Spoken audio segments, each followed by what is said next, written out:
kabatang helmet. Today is a very happy day mga kabatang helmet. Sa lahat ng mga bagong pasok sa channel to, please don't forget to click the subscribe button at tiny bell para lagi kayo updated sa lahat ng mga pinupuntahan kinakain ko at ina-upload namin ni GoGoGo. And for today's adventure mga kabatang helmet, bongga dahil matagal ko na dapat na-upload tong content na to. Hindi ko lang alam bakit hindi ko talaga siya nagawa noon.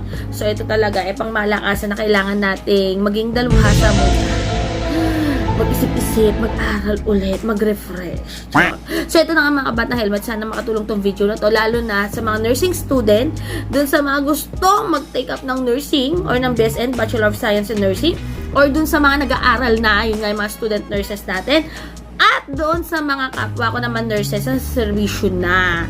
So, sana makatulong din sa inyo to. So, ito talaga sobrang pinag-isipan ko kung ano yung unang topic natin na bibigyan pansin. Bibigyan pansin talaga. Unang topic na i-share natin para sa inyo.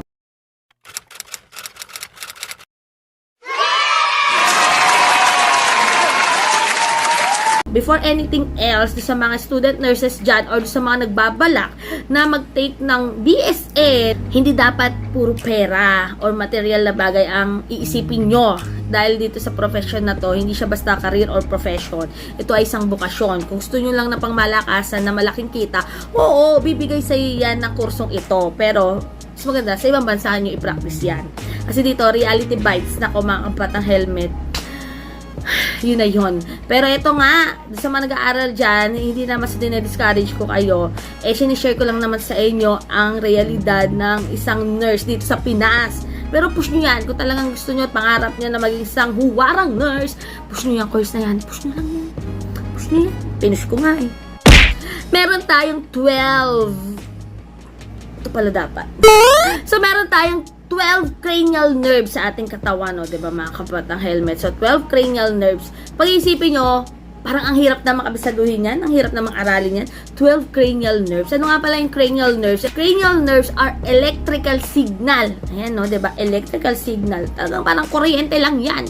Electrical signal between your brain, neck, face, torso. O, diba? Yan yung parang may impulse, no? Nagbibigay sa atin ng taste of smell, kakaroon ng sensory, motor, or both na mga signal galing sa brain papunta kung saang sulok at parte ng ating katawan. So, ito i-share ko sa inyo mnemonics. Ito yung talagang tumatak at palong-palo na perfect ko lahat ng questions regarding cranial nerves. So, ito na. O, to touch and feel. Vaginas, girl, diba? Very a heaven. Litin natin para matandaan nyo. O, to touch and feel vaginas, girl, very a heaven. O, diba, bongga? Para sa inyo na kung ano yung gusto nyo mnemonics na gawin, yung sa talagang matatandaan nyo. First O is olfactory. Olfactory. Nose. Olfactory. First cranial nerve is olfactory. Isa lang ang nose natin eh. Kaya first. Diba? Nag-iisa lang. Kaya yan tatandaan nyo. First cranial nerve is olfactory. Isa lang naman ang ilong natin eh. Sensory. Ayan na. S. Sensory. Second O, optic. Dalawa lang ang mata natin, no? Siyempre, hindi masasama yung third. Ay, nakikita nyo ba yung may butas dyan? So, dalawa lang ang mata natin. Second cranial nerve, optic. Optic, sensory. Optic, sensory. So, cranial nerve number 1 is olfactory. Nose. Isa lang ang nose natin. Second cranial nerve is optic. Dalawa lang ang mata natin. Sensory. Third O is oculomotor. Oculomotor. So, may motor siya sa word or sa term niya. So, third cranial nerve is oculomotor. It's a motor. O, yan motor naman siya. So, yung dalawang nauna is sensory. Itong third cranial nerve is motor. Si oculomotor. May motor. Tali na tandaan. O. Olfactory, optic, oculomotor. First T. Sa dalawang titi. Diba? Dalawang titi. Magkasunod yan. So, first T is trochlear. Trochlear. Trochlear nerve. Fourth cranial nerve is trochlear. T-R-O. Trochlear. Eh, ano yung number 4? Di ba may O din? 4. So, pag nakita nyo yung trochlear, sipin nyo, 4th cranial nerve yan. O, O. Trochlear, 4. So, 4th cranial nerve is trochlear and it's motor. 4th cranial nerve, motor ang function yan. The superior oblique muscle ng eyes. Yan si trochlear nerve. Yun yung pinapagalaw niya, kaya motor. So, second T sa TT is trigeminal. Trigeminal nerve. Kung may 2 joints, diba? 2 joints.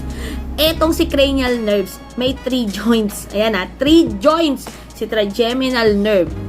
5th cranial nerve is trigeminal nerve. And trigeminal, T-R-I. Trigeminal. Sipin nyo yung number 5. May I din siya, diba? 5. So, trigeminal with an I. Number 5, may I. So, 5th cranial nerve. 5th cranial nerve is trigeminal nerve. Pang-5, 3 joints. Bakit? Optic, ophthalmic, diba? Mandibular, and maxillary. 3 nerves. Tinalo ang 2 joints. May 3 nerves. So, sensory ba siya or motor? Both. Yan, si 5th cranial nerve, si trigeminal nerve. Tatlo yan. Both. Sensory and motor ang kanyang function. So, letter A sa ating 12th cranial nerve, yung hindi, ito yung A. So, A is abducent. Abducent nerve. Diba, bongga? Sipin nyo na lang, the 6th cranial nerve, abducens. Abducens. So, abducens, papalitan nyo abducent nerve, abducens. So, matatanda nyo, 6th cranial nerve is abducens. So, abducent. And it's motor. Ang function niya is the extraocular movement ng mata natin. Wala siyang sensory function. More on motor siya. Extraocular function ng ating mata. Abducens, 6th cranial nerve, abducent nerve. Feel. Diba may pagkakas? So, feel, it's the facial nerve. Facial nerve. 7th cranial nerve. 7th cranial nerve. Feel, facial nerve. Facial. So, ito yung di ba may sinasabi tayong flat affect? Walang reaksyon. Nasusunog ang bahay. Ang bahay nasusunog. Facial nerve, ang responsibility niya is more on the facial expression. Pagtaas ng eyebrow, mga ganyan, papabebe. 7th cranial nerve, facial nerve. Facial. And facial nerve is both sensory and motor. So, sensory and motor ang function ni facial nerve. Bongga. And the 8th cranial nerve, bongga. Vagina. Sa mnemonics natin, it's the vagina. Pero ang 8th cranial nerve is the vestibulocochlear nerve. Diba? Bongga, no? Vestibulocochlear nerve. Simplihan natin. It is more on the hearing and balance. O, diba? Hearing and balance, vestibulocochlear nerve. Simplihan natin. Vestibulocochlear nerve, hearing and balance. 8 cranial nerve yan. 8 sa 12 cranial nerves. Paano natin madali matatandaan? Vestibulo means ear, equilibrium. Diba? Vestibulocochlear is more on the balance and hearing in the inner ear. Diba? Impulses na yan. So, ear and equilibrium. E. 8. Number 8 is letter E din. So, E. Ear equilibrium equals 8. 8 cranial nerve, vestibulocochlear nerve. And it's sensory.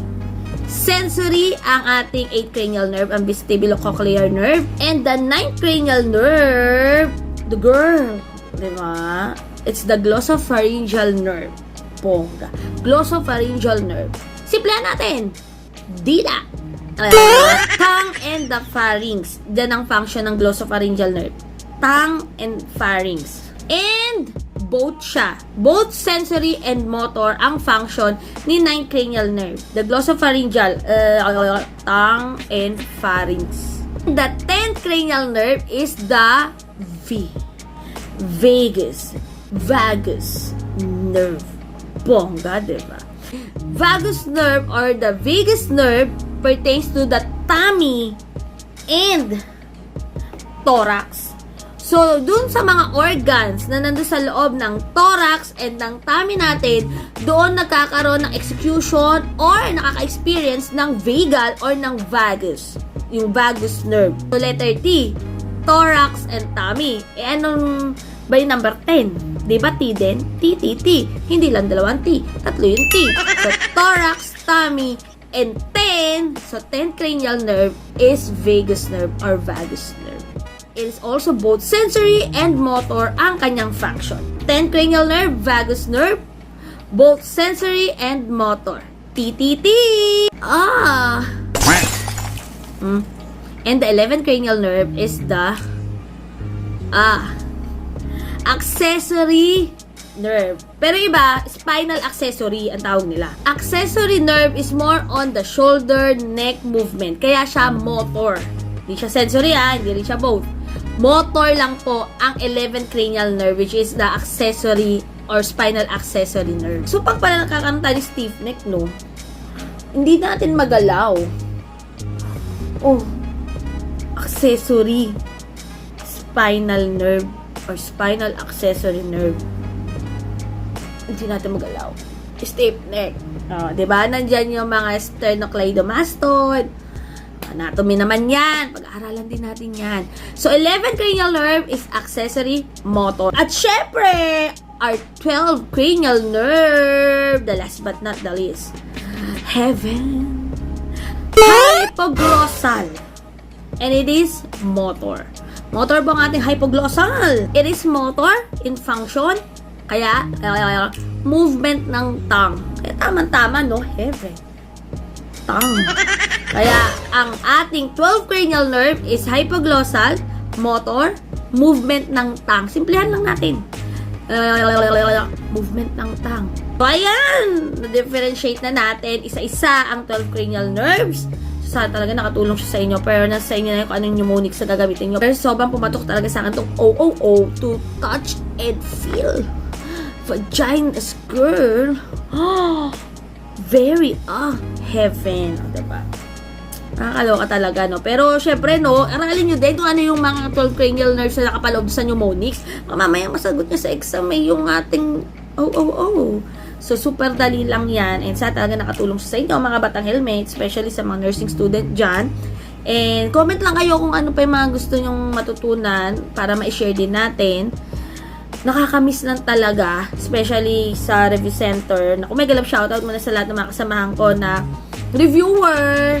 Hindi ko na babanggatin ko yung review center yan na nagkaroon tayo ng chance para maging reviewer.